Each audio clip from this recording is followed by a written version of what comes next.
All right.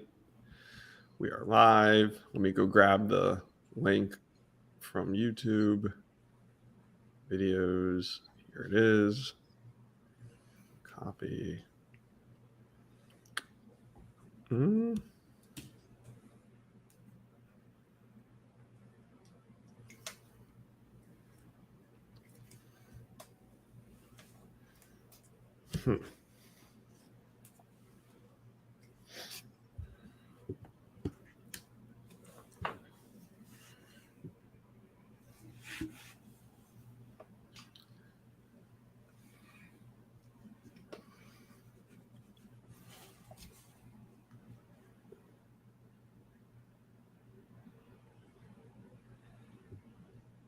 What's your YouTube, Big Man, Big Heart? Yep.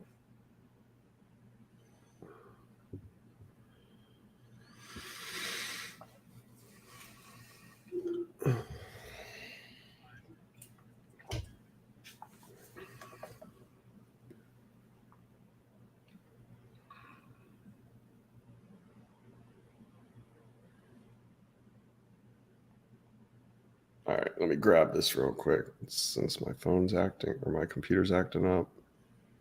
Share this with Dylan. Boom. All right. I text you the YouTube link. Did you get it? Perfect. I didn't get it yet. My iMessenger might be because it's not working on my.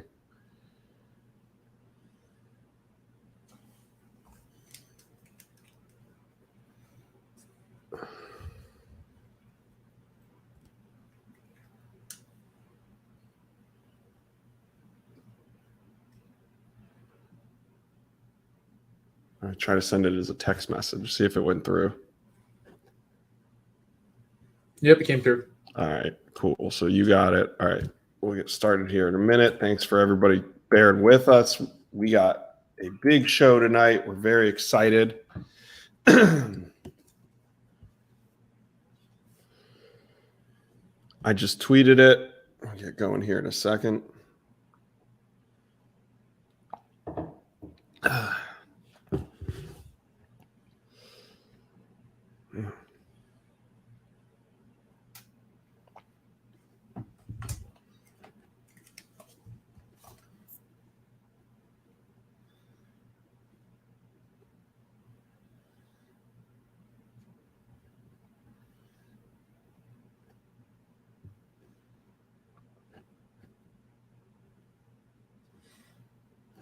All right.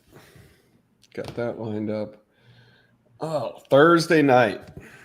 Thursday night in February. The last Thursday night of February. Not too shabby, right? We made it. Mm-hmm. All right.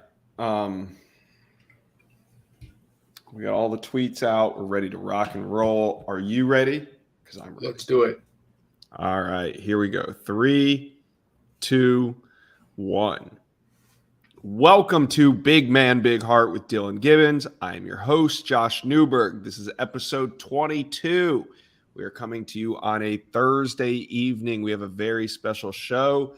For those of you streaming on YouTube right now, hello. For those of you that are listening to our podcast, thank you for the support. We have a great show planned. We have Robert Scott going to join us here in a second, but let me bring on Dillan Gibbons. Dylan, how you doing? I'm doing wonderful. It's great to be here. Another week in the books. A lot of hard work out there on the field, and definitely in the classroom. But I'm very glad. I'm glad to be here with Josh and with Robert. He's going to be on here in a little bit. He's actually sitting upstairs patiently in the top level of my townhome here in Tallahassee. But yeah, I'm excited to be here. Excited to share Robert's story, and let's get into it. Yeah, awesome. Well, first of all, we're going to bring Robert on, but let's touch on some of the latest Big Man, Big Heart news.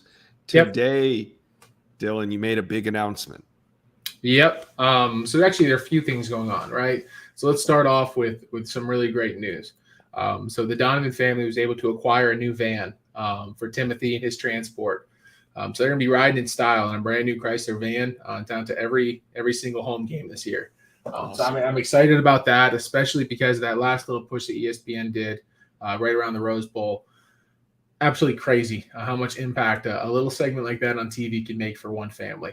So I'm very proud to announce that. Brand new van. It's going to be very comfortable. Timothy's going to be able to sit back and relax and watch some wonderful movies on the way down here to Tallahassee a couple times this year, and make that drive from Dayton, Ohio. Feel like a little skipping a hop across the country.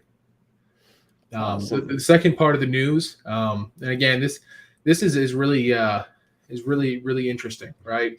So one of my friends from Notre Dame, actually we were there the same time for a few years on campus. His name's Jamion Franklin. He actually transferred to Duke. Has had a lot of success at Duke so far, in the classroom and on the athletic field. Another football player. I actually signed him a few days ago as the first defensive lineman for Big Man Big Heart. So he's going to be my collegiate ambassador at Duke. So basically, that was my first reaction. I was like, this is really offensive heavy, which I get. But when you signed him, I was like, first defensive lineman. No, he's another big guy, big heart. Right. I can't say enough good stuff about him and his family. And that's kind of the reason why I selected him, right? It comes back to something that he did a few weeks ago. He ended up starting his own GoFundMe. And again, I've told the stories of a few different individuals at this point, right? And some of them have reached greater audiences than just Florida State or just the school I'm supporting. I do think this deserves to be a national story if I've ever had one, So Jamion Franklin, a wonderful family, very supportive. Have helped him get through a lot of tough things, like leaving Notre Dame. Like that wasn't a very easy thing for me, and I wouldn't have been able to do it if I didn't have a wonderful support staff behind me, my family. Jamion was the same way. So bottom line, Jamion's mom was just diagnosed with breast cancer a couple weeks ago. She's been undergoing treatment back home in Maryland. Jamion's dad, I know a lot of people don't know this and probably don't know Jamion too well, but his dad actually fought off basically AML, leukemia, about 4 years ago. And he's basically been in remission for about a year now. So he's also in the hospital dealing with a few different things, bronchitis and a few other things that kind of stem off of that. So he's not doing too well. So both his parents, his support network, are in the hospital in Maryland. And they've been getting in and out at different times. So Jamion actually took a few weeks off of football up there at Duke, away from his training to go support his family. Some of the things you don't really think about you having to do at that kind of age. He's a fifth-year senior. I was there last year in the same kind of position. But for me, I didn't have those kind of challenges. And what Jamion did is he started to GoFundMe, got some success right away. But he reached out to me to help support him. So what I did is I rallied around Jamion, ended up getting together with my staff here in Tallahassee with my interns and my family, and then actually with GoFundMe. We were able to put together the whole story, right, and hopefully be able to tell Jamion's story in an elegant way, trying to do our best in the marketing effort, just trying to raise awareness for his story and the struggles that him and his family are going through right now. The main goal of the GoFundMe is to raise enough money to move his family from Maryland down closer to Duke while they're receiving treatment so Jamion can take care of him. So he can be there every step of the way. You don't really think about those kinds of things playing college football. If most normal students can find a way, whether it be through online classes or things of that nature, if their family's sick and they're in a different part of the country. But college football players don't have that option. They either have the option to quit football and take a few semesters off and put themselves in the deficit on the athletic field, or altogether commit themselves to the sport and not worry about their family. Jamion's a different kind of guy.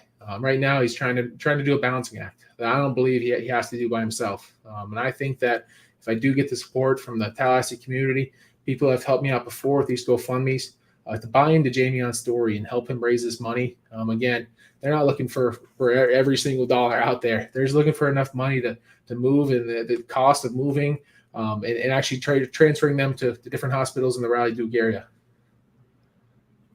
Well, I think that's great. And, like you said, there can be big men with big heart on either side of the ball. So we welcome him, and anything that we can do, share the link. I'll make sure I retweet it and get it out there. Hopefully people can donate. Sounds like a very... Jamion's one of the good guys. So I'd really appreciate anyone listening to this podcast just to pick up their phone, look at my website, just do a Google search for Jamion Franklin GoFundMe, or either look at my Twitter, my Instagram, look at Jamion's profiles on Twitter and Instagram, please just check out his story, read into what his family's been through. And again, it's one of those stories that you don't necessarily just stumble upon. He's not out there begging for money, and he's not out there not managing what he's doing right now. He's not making that decision to make it or break it right now, but he's just trying to put his family in a more comfortable situation. Again, I'm very excited to be able to help him and his family, and I'm putting my best foot forward every day to try to raise enough money to get them down there to the Raleigh-Durham area. Yeah, it sounds great. Anything else? I know there's more with Big Man, Big Heart. I know there's a lot of the fishing event coming up. We got what else? Sir. So again, the fishing event's going wonderful. It's going swimmingly. Things are going good right now. Again, like I've been saying for the past couple weeks, still in the beginning stages of planning this all out. The fishing event itself is pretty complicated, but it's nothing I can't handle. And I can't thank everybody enough that stepped up so far to ease the operation of what's going to be happening here in the next couple of months or so, to put all these wonderful things together, all these wonderful gifts and packages, and really to provide a wonderful experience for these kids.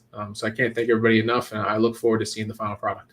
Yeah, can't wait on that. All right. Anything else before we get to our guest? Let's get to Rob Scott, man. Don't keep him waiting. Let me bring him into the room. Oh, there he is. Look at him. I'm ready. What's up, Woody? How y'all doing? Good, Robert. Thanks for joining us. No problem. Thanks for having me. You're on here for the second time. We had you on for the first time just to see, like, how's Robert going to be on the podcast? No, you were great. I'm just joking. So good that we had to have you on twice. So welcome. Thank you. Dylan, you want to open it up with Robert, your bud? Yeah, man. Rob's been kicking some butt this offseason. He's getting a lot bigger, a lot stronger, and I'm very proud of the man that he's becoming over the past 2 years. I was watching his film before I even got here to Florida State. But again, I'm so proud, and I'm very grateful to have him as a teammate, someone I get to play next to every week. Heck yeah. Appreciate it, fam. Appreciate it.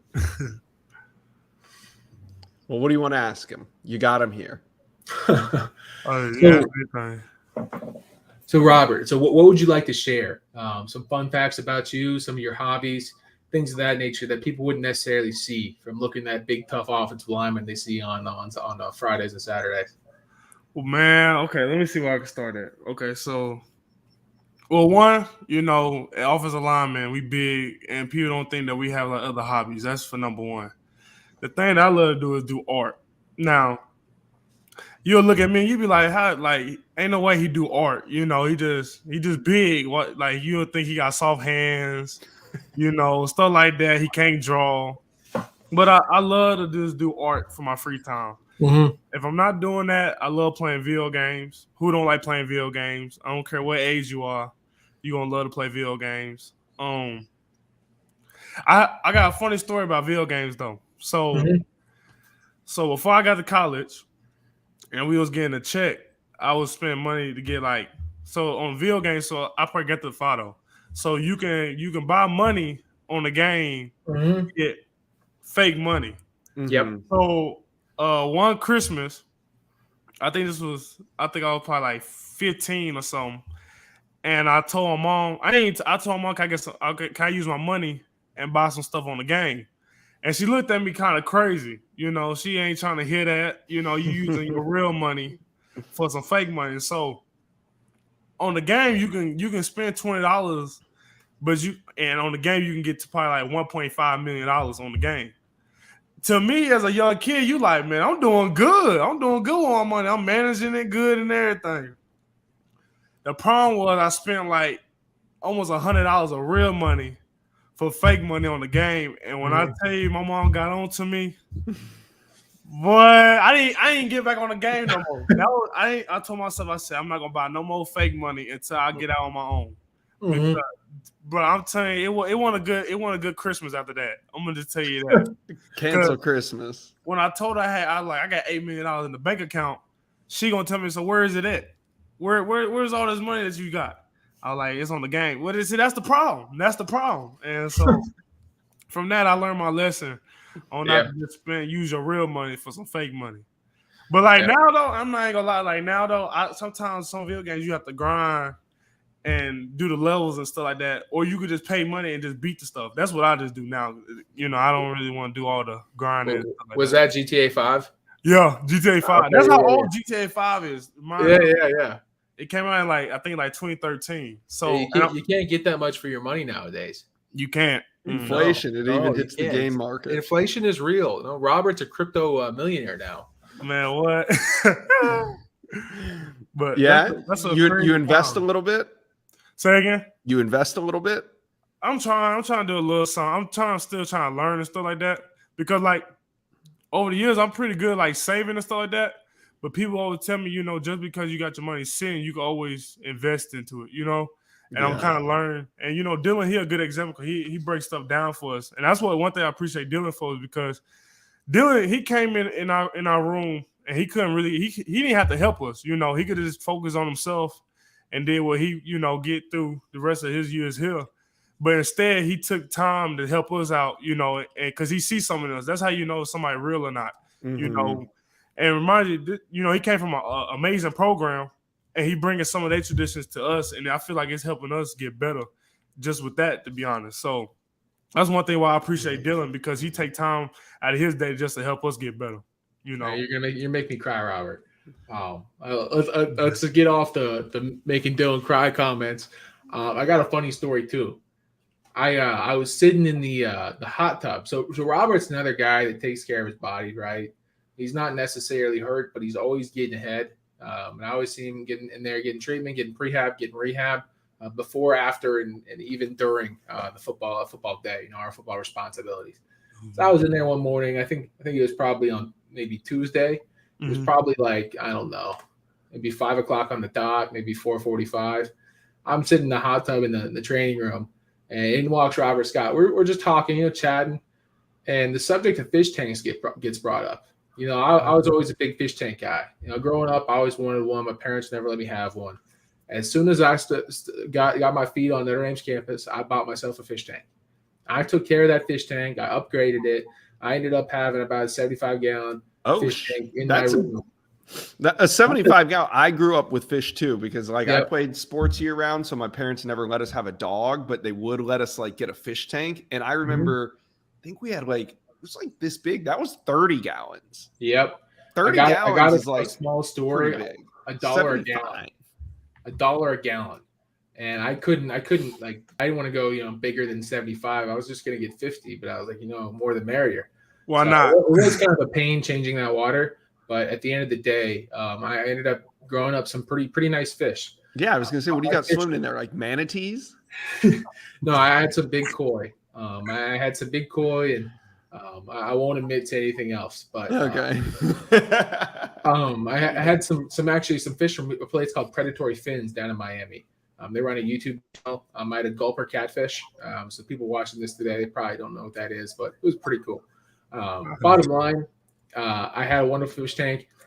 My fish tank died completely twice because we were away actually twice when we went to California. That's kind of bad luck at Notre Dame. Those big away games. Somehow my heater died both years in a row, just completely killed my fish tank. So after the second time that happened, right before I left Notre Dame, I gave up. So I kind of packed that thing away. But I figured out that Robert Scott has a fish tank in that conversation. So Rob, you want to get into your fish tank? Yeah, let me go ahead and talk about it. So I'm a guy from Arkansas, and so when I was telling people they were like, "What's your hobbies?" I'm like, "Yeah, I love fish." And so I've been fishing probably one time, so I don't know how to fish, but I have a fish tank.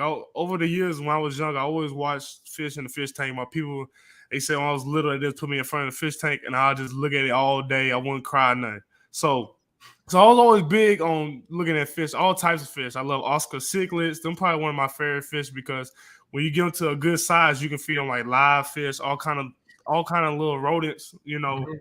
And so when I got up here, I was talking to my boy Darius Washington, and I told him, "Hey, bro, you take me to the pet store." And he was like, "What you want to go to the pet store for?" I'm like, "Bro, I gotta buy some fish for my fish tank." And he was like, "You got a fish tank?" I was like, "Yeah, I bought me." So and Dillan, at first I was gonna give me a 50-gallon, but then I was like, "Why not? I might well go and get bigger." So I got this a 75-gallon in my room. And now this is gonna sound real bad. I don't want to say it, but this is gonna sound real bad. Fish is like the only pet that is if you don't have it longer than a month or something, it doesn't really do nothing to you emotionally. It's sad. It sounds bad to say that, but You need it for a month to really get that connection. You know what I'm saying? You can't. So for me, I don't name my fish until about a good month or two. You can't name them that first week, because then if old buddy died, then it's gonna you be just real call bad. him like Mr. Fish for a month. I don't even call him nothing. I just say I got fish in the tank. That's all I say. Mm-hmm. And I'm so, called Peter. Yeah. So when I got the fish, I went through all different phases, because I found out, like in Tallahassee, the water is way different than the water back in Arkansas. And so I have to do, it's like you could tell the water is, they call it hard. So it depends on like how much ammonia is in the tap water. So you got to make sure the water is at a certain, so the fish won't die. Because you got to keep it balanced. Yes, sir. And so right now I have goldfish. Now don't laugh at me. I'm a big guy. I got goldfish, because goldfish is like one of the easiest fish to take care of. But if you get like a bunch of them in there, they make the tank look real beautiful. You get you a couple little plants in there.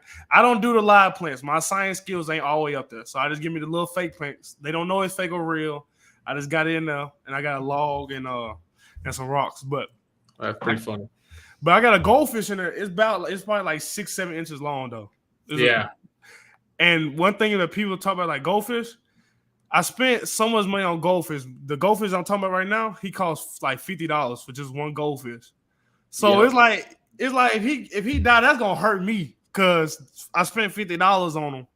You can't just die like that, Nah, you gotta get your monies out of it. Yeah, he doing good though. But that's one thing I love, just watching my fish. I come home, I get to feed some, and just sit there and have a rough practice or something. I just look at them and see that he's still going, so I just keep on going, so. All right, I got a question for you.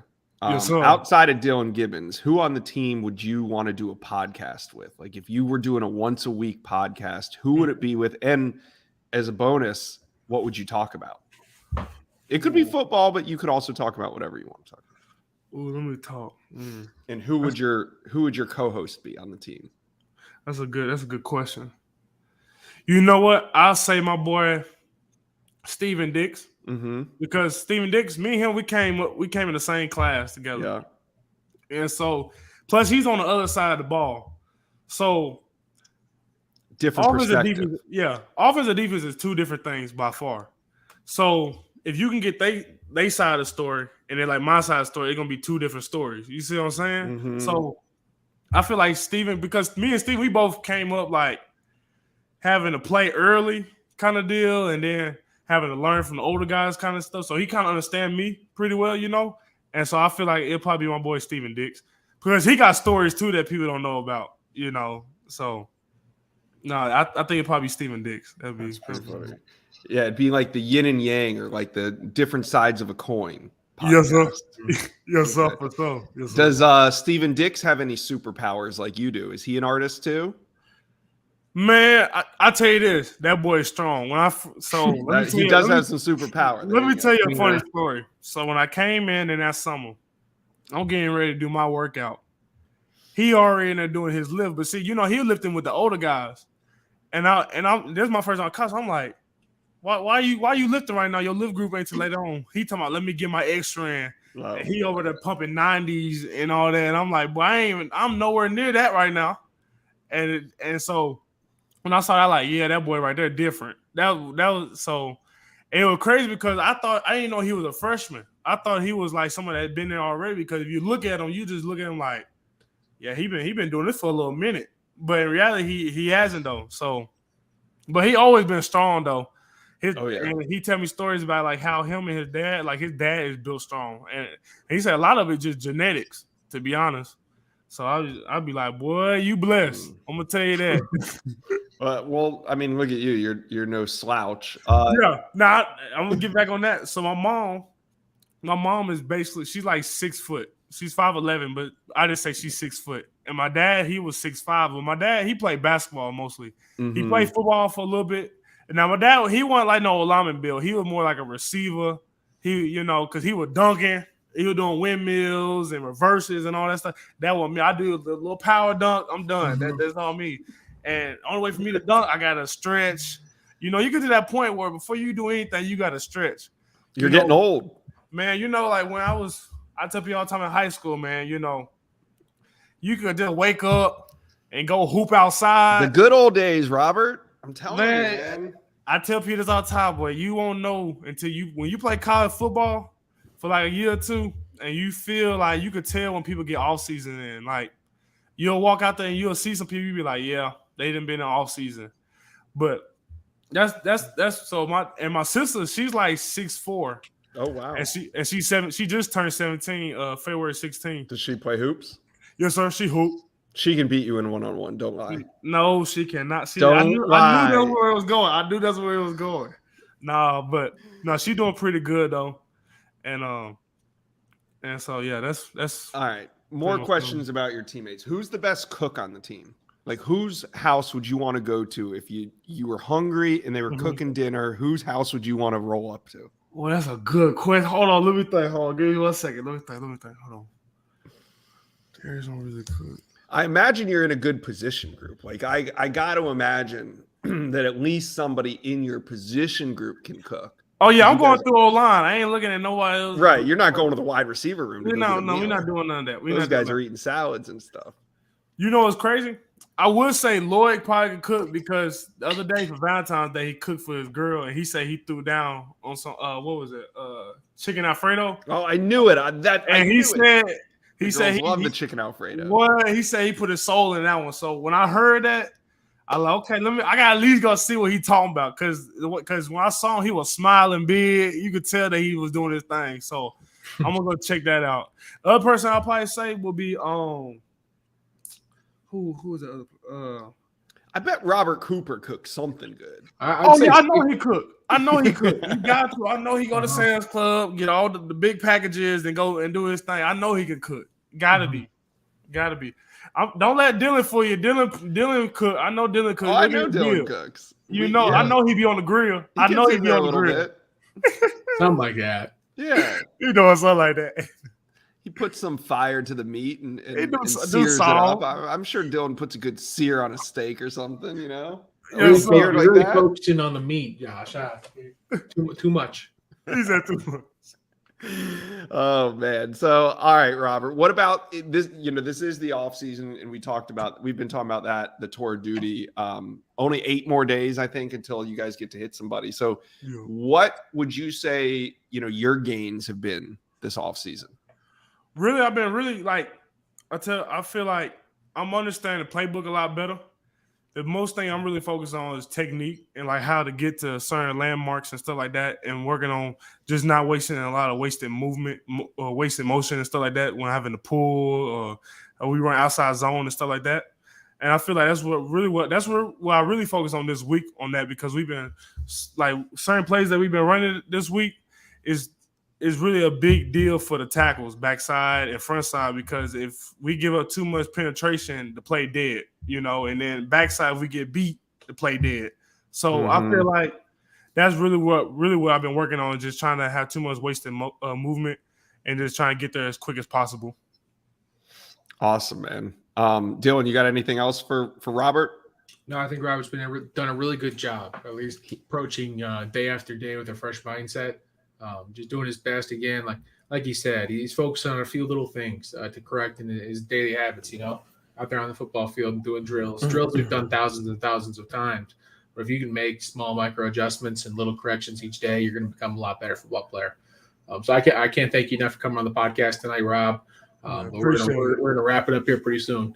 Yeah, I got one more question for both of you guys, just because this is what I've been doing all week. So on Sunday, I believe it was Sunday night, Georgia offensive line coach Matt Luke stepped down, and all of a sudden the defending national champions had a offensive line job open. And I reported this on Monday that Kirby Smart and Georgia reached out to a handful of coaches to gauge their interest. One of those coaches that they reached out to, and when I say a handful, I mean like 3 or 4 in the country, was Alex Atkins. And, Alex Atkins, took the phone call, listened, but at the end of the day, he's remaining at Florida State. He decided, not decided. It wasn't like he had to decide anything, but, he got a phone call from the defending national champions and is going to remain at Florida State. So I was just wondering, with Alex Atkins becoming one of the premier offensive line coaches in the country, what it's like just, on a day-to-day basis to be coached by Alex Atkins? You want to go first, Dylan? Let me go. I go first. Mm-hmm. So Coach Atkins, he recruited me. I don't know if I told y'all the story. He told me I was sorry, but he told me I could get you to where you want to be at. And he was the first coach that ever told me something like that. He didn't tell me stuff that I wanted to hear. He told me this is going to be hard. You're going to have to work. And the one thing I tell you about Coach Atkins is when you're on the field, he's going to challenge you every second, every minute, every hour. But off of the field, he's going to be there for you. If you need something, he got you, And Coach Atkins, he got a good heart. He want to see us do good and stuff like that. He look out for us. But in that ball, he know ball for real. You see he offensive coordinator now. So from going from offensive line coach to being offensive coordinator, that means he good at all positions. You see what I'm saying? He not just an all-line offensive line coach. And so that just says a lot about just him alone, And Coach Atkins, he really know what he's talking about, and it's just a blessing just to be coached by him, because all the time he always say a lot of people want to be in your shoes and I have to turn them down. And sometimes you look past that because you hear doing the work and you getting challenged by it, and you having to hear him yell at you and stuff like that. But you should also appreciate it though. At the same time, it's hard though, and he always say this too. It's hard to play for me because he don't never let you get comfortable. So like at practice, he always challenges at least one person. He knows everybody's weaknesses. He know how everybody moves. He know everything. And so, he always gonna push you, but he said when he stopped pushing you, that's when you need to get scared, because then that's basically saying he gonna give up, on you because you're not improving. His biggest thing is he always wants you to improve. He always wants you to improve. So if you improve, he can rock with you. But if you're not doing no type of improvement, there's gonna be a long time and you're not gonna want to be there. That's just really how you're growing. So Dylan, were you surprised to hear that George was coming after him? I wasn't surprised at all. I like to kind of picture the relationship between a coach and a player as a metaphorical bank of trust, right? Think about a big piggy bank in front of you and your coach sitting back and forth at the table. Coach Atkins has only made deposits to that bank. He hasn't made any withdrawals. And that's the relationship that me and him have built. And that's a relationship that he conveys throughout the offensive line. There's been a number of situations where I've witnessed things that Coach Atkins has done that aren't necessarily the same things I saw over my experience at Notre Dame or even the experience my brother had at Stanford and USF. But they're completely unique. And he's done a great job in helping us build the culture of the offensive line room, taking the policing off his chest and moving that to the senior leadership in our group. Just for a small example, right? Another little short story for Coach Atkins. The walk-on position is not very glorious. Those players that are probably never going to play snap here at Florida State. The situation at Notre Dame was a little bit different. We had some players make a significant impact on special teams, but a lot of guys here at Florida State don't necessarily have that same kind of privilege. At the end of the day, those guys don't necessarily get a lot of time in meetings. They sit in the back, they watch the screen. Their reps don't necessarily get shown. Today, for about 15 minutes, Coach Atkins taught one of our walk-on players. I'm not going to mention his name, but he's a big guy, and he has all the capability in the world, right? And he took his time in front of the whole group. About 15 scholarship guys. He's basically paying his all to be there, and this kid's sitting there out of his own free will. Coach Atkins took his time and walked this kid through what he did wrong on our cut-up tape. And that shows you the kind of coach he is, right? Developing that trust throughout the players. Right. Inspiring people to be something they didn't necessarily even see that they had the opportunity to be. I do think that is just a little baby story, right? Something that just happened today. Robert was in that meeting. That builds that confidence, and there's another deposit in that bank of trust. Something that he'll be able to take forth with him past, being an office coordinator, being a head coach here pretty soon. I think we can all get that sense that at some point you guys are going to say, "Oh yeah, he used to coach me on the offensive line." Yeah, exactly.